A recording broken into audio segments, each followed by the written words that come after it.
पुरुषार्थ से प्रारब्ध। ओम शांति। विषय: पुरानी देह का त्याग और फरिश्ता स्वरूप का उदय। हम सभी उस महान रूहानी यात्रा पर हैं जिसकी मंजिल है परम धाम। आज शिव बाबा ने हमें गुप्त याद की यात्रा का वो रहस्य समझाया है जो इस दुनिया के शोर से बिल्कुल अलग है। आइए आज के ज्ञान की गहराई में उतरकर अपने जीवन को श्रेष्ठ बनाने का पुरुषार्थ समझते हैं। मीठे बाबा ने आज एक बहुत सुंदर शब्द प्रयोग किया है, विचित्र। विचित्र अर्थात जिसका कोई चित्र या शरीर नहीं है। हमारा परमपिता शिव बाबा विचित्र है और हम आत्माएं भी मूलतः विचित्र ही हैं। लेकिन इस सृष्टि रूपी रंगमंच पर पार्ट बजाते बजाते हम इस चित्र यानी शरीर के साथ इतने जुड़ गए कि खुद को ही भूल बैठे। वास्तविकता ये है कि ये शरीर केवल एक आधार है, हमारी मंजिल नहीं। 84 जन्मों का चक्र अब पूरा हो चुका है। जैसे एक मुसाफिर शाम होते ही अपने घर की ओर कदम बढ़ाता है, वैसे ही अब हमें इस पुरानी दुनिया और पुरानी देह से अपनी ममता हटाकर वापस शांतिधाम चलना है।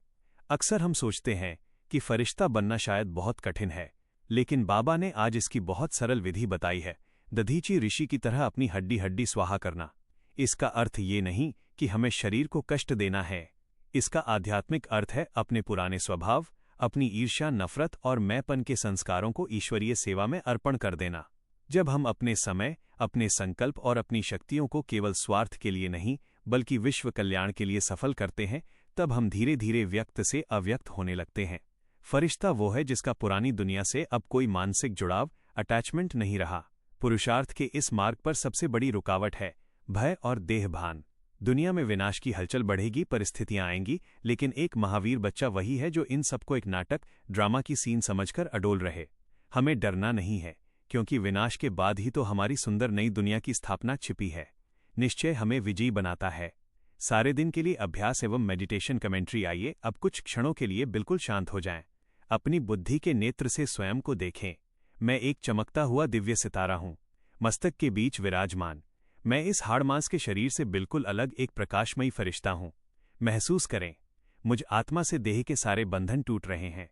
मैं बहुत हल्का अनुभव कर रहा हूं। मेरे सामने मेरे विचित्र पिता शिव बाबा हैं।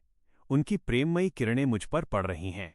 जैसे सूर्य की गर्मी से बर्फ पिघलती है, वैसे ही बाबा की याद की अग्नि में मेरे पुराने संस्कार भस्म हो रहे हैं। मैं अब कंचन, पावन और निर्भय बन गया हूं। मैं विश्व के ऊपर उड़ रहा हूं, सबको शांति और शक्ति का दान दे रहा हूं। मैं महावीर हूं, मैं अचल हूं, मैं सुरक्षित हूं। ओम शांति।